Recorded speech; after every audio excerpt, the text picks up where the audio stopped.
Years ago, I wrote a little pamphlet, perhaps entitled Marriage and Divorce, in order to make the point that the breakup of marriages, usually due to sexual unfaithfulness on the part of husband and wife, is destructive and ruinous for the children. It isn't just the marriage that is broken up. The family is destroyed. The children are ruined. To make that point, I use hyperbole. That's permissible. The Bible uses hyperbole. An exaggerated statement, let us say. The psalmist says, for example, rivers of waters flow down from my eyes. My hyperbole was this. If you're going to divorce your wife, usually to marry another, or divorce your husband, usually to marry another woman, while you're at it, take out a gun and shoot your children. You spare them many years of dreadful misery. A dear old saintly woman responded with an admonitory letter that I should not have written that, because I was advocating murder in addition to adultery. I didn't argue, I granted the point. But still, that hyperbole has its value and power. The breakup of marriages through sexual infidelity is ruinous for children. And the result, as we see in our society and in many churches, is chaos and the misery, if not the perishing, of children in the churches. Regarding the effect of sexual sin upon families in the church, how did King David bring division, misery, and damnation into his family of children when he committed adultery with another man's wife? That's the second absolute truth about sex. It is fundamental to the family. There's a third absolute truth about sex. Its meaning as determined by the living God. The expression of the intimacy of marriage, sex points to and symbolizes the spiritual intimacy, the oneness of Jesus Christ and His church, as the expression and enjoyment of the unique one flesh union of marriage, the love relation of the godly husband and godly wife. The sexual relation is a pale earthly reflection of the thoroughly spiritual desire of the church for Christ and of Christ for the church that characterizes the living, lively bond of the covenant of grace. Let me say that more briefly. As the aspect of the intimacy of the marriage relationship, sex in marriage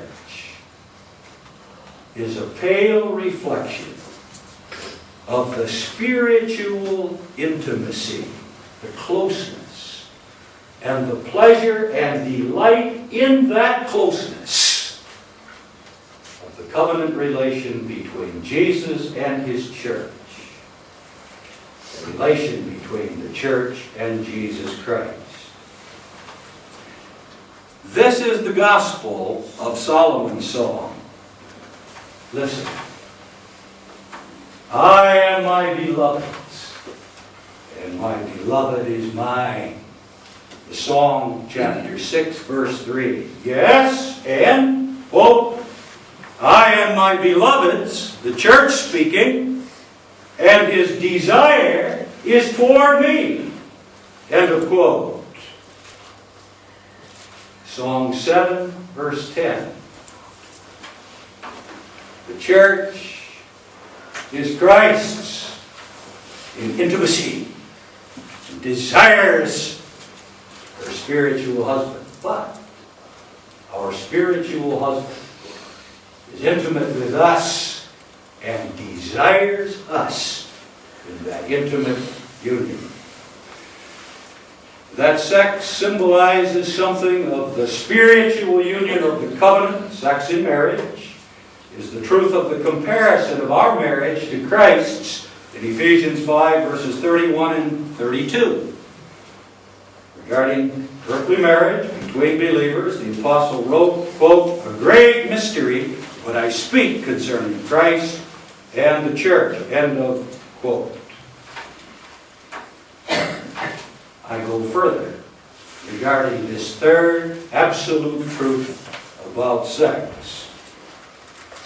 As a fundamental aspect of marriage, picturing the real marriage, the marriage of Christ and His elect church, the sexual relation has as its profound meaning and lofty purpose to intimate to us believers something of the wonderful fellowship, the covenant life of the three persons of the Holy Trinity in the Godhead.